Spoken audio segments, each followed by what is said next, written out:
So it's match reaction time for Celtic's first Europa League game of the season, and after our terrible start to the season on a European scale, I think a lot of people went into this game quite negatively tonight, feeling quite pessimistic about things, and rightfully so. If you can't beat Kairat Almaty, what hope have you got in the Europa League? But I feel like those same people, including myself, at least some of them, might change after tonight, might feel a little bit more optimistic, because yeah, it wasn't great, it could have been far better, but it could have been far worse.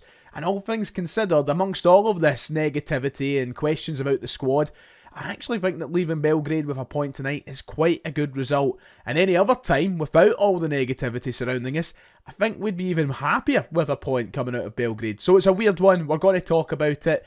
A game of two halves? Maybe. Let's cover it. If you haven't already, please make sure to hit like and subscribe. It would be much appreciated. We'll be here for all of the Europa League games, of course, this season. So bear with me. Match day 1 is a start and it's a point for Celtic, which I think, all things considered, is a relatively good point. Now, I think this is one of these games that's going to split opinion. And I think it depends how far down the line of negativity you are at the minute. Because some people will think it's useless, we should be winning these games, we've dropped down from the Champions League. These are games you've got to take 3 points in, and I understand that to an extent, but then I think you'll get to people who are slightly more optimistic about things, slightly more positive, going, well, you look at how that atmosphere was in there tonight, you look at how tough a place it is to go in these Balkan states, like Zagreb last year, maybe a point, all things considered, is pretty good, especially when we've got major questions ourselves about the quality of this current Celtic squad. I think this is just going to be one of those ones that splits opinion. For me, it could have went either way tonight.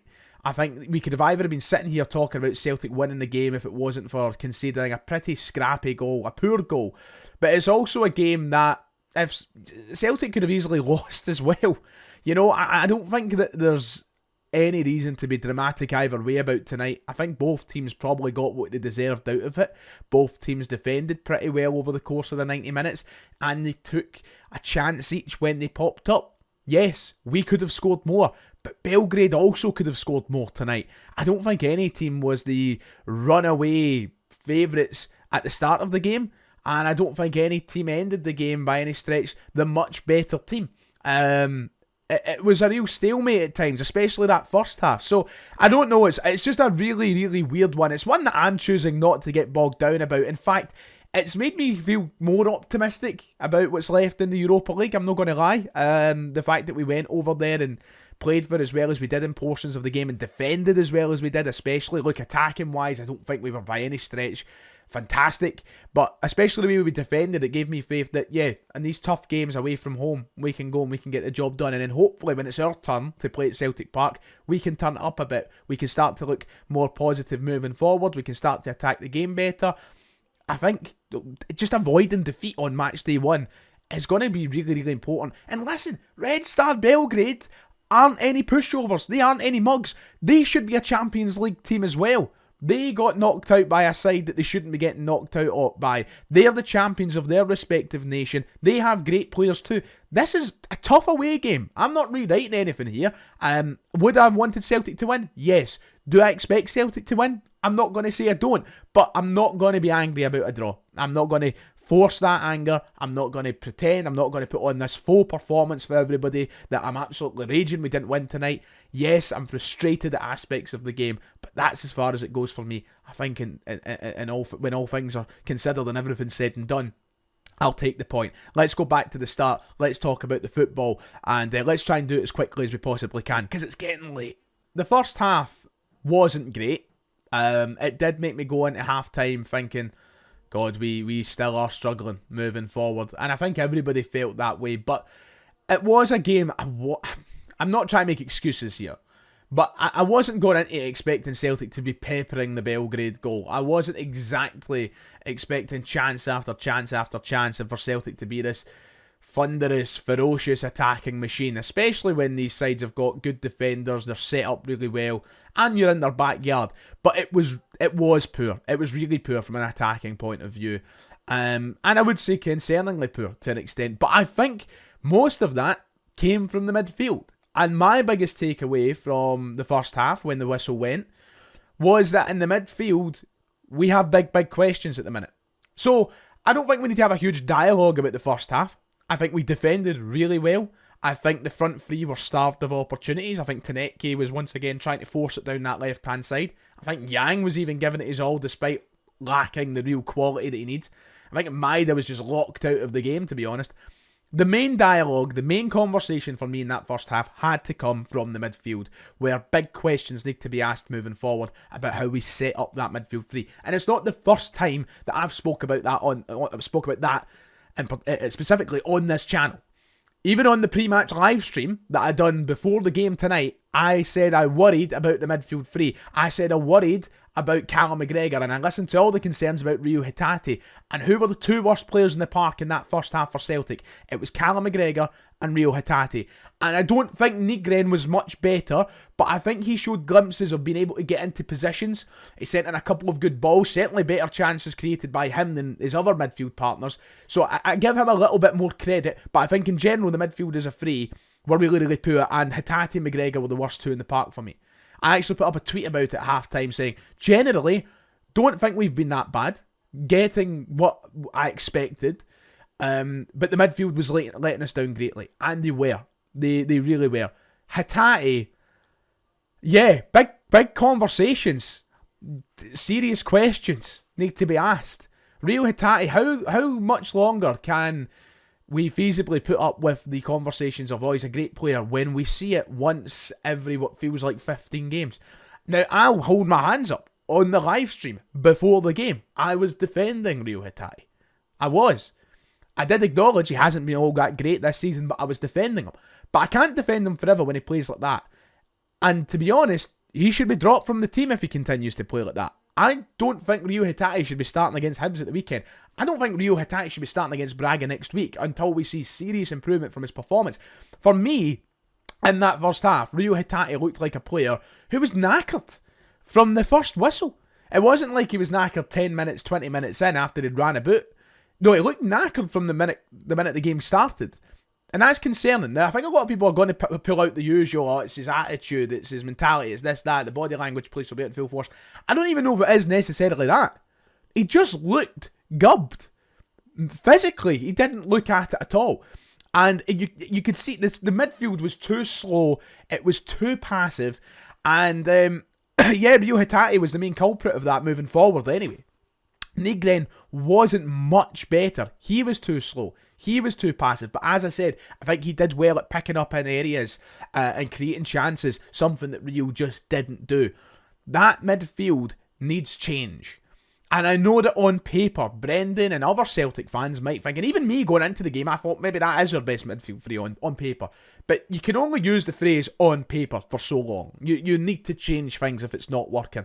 And it's not working. I don't know if it's a case of Nygren's came in, it's disturbed the balance, the chemistry, it's just not working with him in there. But I don't think that he should be singled out and punished specifically for something that McGregor and Hatate aren't helping with. They have been just as bad.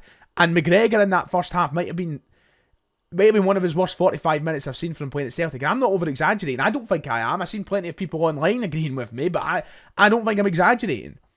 Defensively, McGregor was worrying as well. He keeps getting ran through in these big games. Like Bonnie Blue. You know, he just feels invisible, to be honest. And I'm getting worried. I've used this phrase a couple of times. I said it after the derby. I said it after the Kairat Almaty games. We are approaching some very uncomfortable conversations, some very uncomfortable territory when it comes to the Celtic captain if he doesn't improve soon. Now, the good thing is I think he did pick it up in the second half. Second half, I've seen a noticeable improvement from Callum McGregor. But you need to be there all game, especially if you're the captain. You know, sometimes the flow of the game, the tempo of the game is dictated by your captain, especially if they're in the middle of the park. And McGregor's dictating nothing. Every pass he makes is back to his centre halves. Nothing is positive through him at the minute. And defensively, I just feel like he can't keep up. I'm really worried about McGregor. Now, I think the simple solution would be to reorganise the midfield and how it's set up. You give McGregor a partner. And when I say that, I mean you play someone beside him. Rather than having McGregor sitting in as the holding midfielder and having two players ahead of him, you give McGregor a partner and you try and make his job easier. If that doesn't work, then, even worse, even more uncomfortable. But I think that has to be the solution. He can't do it anymore. And as I said, there was improvement in the second half. But how many times are we going to talk about this with Cal McGregor? Because I don't think he's been great at all this season. I don't know the last time I sat and thought that he was really great. I think it was Munich. Maybe the first leg against Munich. That was months ago. How long can you back that up? I don't know. But the first half, yeah, it was fine because we went in 0-0 and you're away in a tough venue. I get that. But the midfield in particular, I think, was starving us of any real opportunities. And that had to change going into the second half. And luckily for us, I think we saw instant improvement in the second half. We came out and looked like a much better side. And don't get me wrong, I still think Hatate was poor in the second half. But I think the midfield was set up and was looking a lot better. Especially McGregor and Nygren up until the last 10-15 minutes when he was noticeably knackered. I thought we just looked a lot better, and we were just far more encouraging with our play. We were far more optimistic with our passing game. We were going forward rather than sidewards and backwards. And yeah, we kind of tailed off as the half went on, but that's to be expected. I think that's just typical. You know, we don't get surprised by that when you understand how hard these games are. But yeah, we just looked much better, and suddenly I think Celtic, they looked like the team on the ascendancy, and they looked like the team that certainly were capable of winning the game, and that was backed up when we scored the opening goal. But before that, you know, Brendan Rodgers made a big change at halftime, and I think I was surprised because at halftime I was saying, okay, for me, I would be changing up the midfield. I would be moving Maida out to the right hand side and bringing Iheanacho on for the middle, take off Yang. But he made a big call, Rodgers. He made a huge call, in fact. He took off Dyson Maeda, of all players, who I don't think had a bad first half by any means. He just wasn't in the game. There wasn't much happening for him. He would come short, wouldn't work. He would go and move somewhere, wouldn't work. And I was surprised. I really did think he'd put him out right and take off Yang just because Maeda's a much better player. It was a really ballsy call by Brendan Rodgers to take Maeda off at half-time. And I think we'd be saying this, I think I definitely would be saying differently if we didn't get a point tonight. I actually think it was the right decision. And that's not me saying that Maeda deserved to go off or he's mints or anything like that. I just think it worked. Because I don't think Yang was having a particularly bad game on the right-hand side. And I don't know, there was just something about it that worked. For me, anyway. It wasn't like, I don't know how to word it. It wasn't like a decision that I think got us the result. I'm not saying it was this big brain move from the manager to get a draw, and if he didn't do it, we would have lost. I'm not saying anything like that. But I just think it, weirdly, somehow it worked. Maeda wasn't getting into the game. Maeda wasn't seeing any of the ball. And I think if you were relying on him in that first 10-20 minutes to maybe get warmed up in the game properly, it might have been 10-20 minutes too late. Whereas Yang was maybe a bit more ready. Yang was seeing more of the ball in the first half. Yang was already warmed up in his battle on that right-hand side of the pitch. Whereas if you put Maeda out there and you're starting them out on the right-hand side, maybe, this is just my own theory here, maybe Rodgers just didn't fancy trying to warm Maeda up in another position of the park for 10-20 minutes when you're trying to chase a goal or a result. So I think weirdly, somehow, it worked. And as I said, we looked a lot better, we looked a lot more positive, and Kelechi Iheanacho scores again. Great finish, great goal, especially after his first touch. I thought he ruined it for himself, but man, I mean, a lot of conversations are going to be taking place about Kelechi Iheanacho over these next 24 hours. I'm not going to spend too long in it here because I'm sure it's something we'll discuss more in depth on the channel tomorrow. But man, if he keeps that up, he's going to prove us all wrong, and he's going to be a great signing for this club. Listen, the problem was never with Kelechi as a player, for me and I think most fans. It was more about the circumstances surrounding the player. It was similar to Adam Ida when he came. It wasn't Kelechi Iheanacho's fault that we walked into this situation. It wasn't Kelechi Iheanacho's fault that Celtic are relying on him to come in and save, find the goals and save our season from an attacking point of view. He didn't ask for any of this. But obviously there has been so much questions over whether or not he was going to be good enough and whether he was a good signing. And right now he's backing up the fact that he is a good signing, because that's another goal in a big game and a big moment. It takes you 1-0 up, and at that point I felt like Celtic were in real good control of the game. It was a well-worked goal. As I mentioned, Nygren, in terms of creating chances, I just think he's got that nailed down at the minute.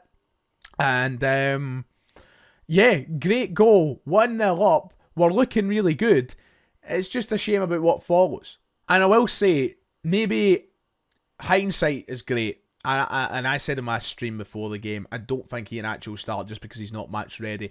I think Iheanacho needed to start tonight. I think that's one thing we'll maybe look back on and go, and maybe Rodgers will look back on and go, I wish I started him.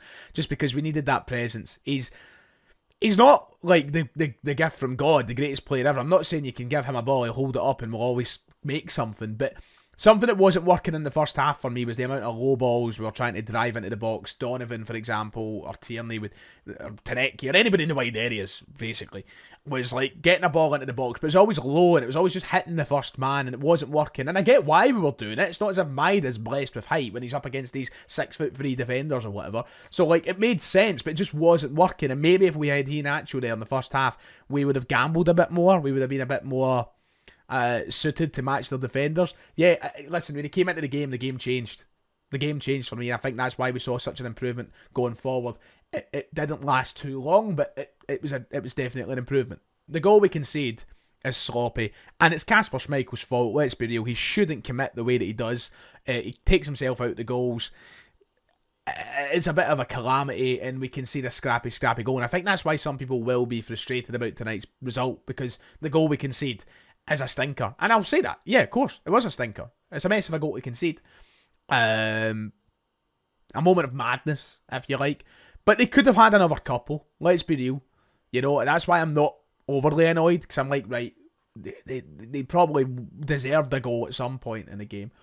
Yeah, it's just a bit of a messy one. And from that point on, I think we struggled to have the same grip of the game that we had leading up to that. Our momentum kind of slipped. The feeling in the stadium changed. Suddenly all the momentum was back on their side. And we still had chances from that point on. We still had moments where we got forward. It wasn't like we were backs to the wall for the remaining half an hour or whatever it was, or 25 minutes. But it just, the game changed, and we couldn't quite recapture that opening to the second half that we had. And it is frustrating. It is frustrating. But I think I was encouraged by the defending in the rest of the game to think, right, okay, we'll be fine in this competition. And that's why I sit in this chair not screaming and shouting about the result tonight, because, yeah, it was a poor goal to concede, but generally, when I consider everything else that happened outside that 30 seconds, I wasn't overly concerned. Yeah, so the rest of the game was a bit back and forth. I think Belgrade probably had more chances than Celtic between then and the end. But we handled it pretty well. And, yeah, you know, it's one of those games. It's just one of those games. I want to move on to talking about a few people and things in particular, because I'm fearing I'm going to drag this on too long. So let me do that. That's my summary of the game. I hope it's good enough for some people. I'm sure people will be arguing with me, but the whole hum, it is what it is. Let me get on to special mentions. The defenders deserve all the credit in the world for their performances tonight. Colby Donovan. Take a bow, son. Take a bow. I don't know if you'll ever see this. I've heard that some of the B-team lads enjoy the videos from time to time. You're no longer a B-team lad, though. After tonight, I'm pretty sure we'll be seeing a lot more of Colby Donovan. You know, what a way to introduce yourself on a European stage with a performance like that tonight. And I think that's something we should be really excited about. And it's very rare we get that. You know, I hate saying it, but it's true. It's very rare that we get to be excited about a youth academy prospect, because they either get snatched up before they get the chance to show it at Celtic, or they're just simply not good enough. Colby Donovan, I'm sure, will be good enough. If he continues on the trajectory that he started this season, yeah, I was just absolutely chuffed with his performance tonight. And I said it, he had to play for me. I would have been incredibly frustrated and incredibly disappointed in Brendan Rodgers if he didn't play Colby Donovan tonight. And I hope that's a sign of Rodgers knowing that he can be better than what we have. I mean, I'm not saying he's going to be better than Alistair Johnson anytime soon, but why not give him these chances while the opportunity is there to blossom and be something, rather than giving a chance to a Tony Ralston or whoever. Listen, Colby, fantastic. Keep that up. Let the momentum take you forward. I was absolutely chuffed with him. Cameron Carter-Vickers, for me, is the best defender I've seen at Celtic in my conscious lifetime. I've said that before. Listen, I can only remember Celtic from 2007 onwards. I was born in 2000. I don't remember the first fucking 5-6 years of my life all that well, especially Celtic. But what I do remember is like 2007 onwards, and I have never seen a better defender than Cameron Carter-Vickers at this club. He is colossal. And people are so quick, when he has a poor game, people are so quick to jump on. Not me, because he is like my baby boy. I love him. He's one of my favourite Celtic players ever. But people are quick to jump on him for whatever reason. I think it's because it's so rare he has a poor performance that people are just like, right, we better make something of this. That guy has been so consistent at this football club for 5 years now, and he is a colossus of a human being. He is so good, and it's nights like this that show it all the time. Yeah, he might have a game now and then domestically where he kind of turns off and he doesn't look the same.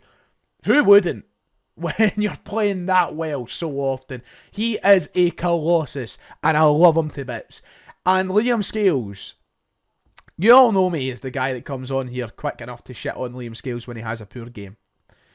I will also be the guy that comes on here and tells Liam Scales he has a great game when he has a great game, because it would be unfair if I didn't. Liam Scales was also a colossus tonight. Liam Scales was fantastic. And listen, I am one of his harshest and biggest critics, and I know that.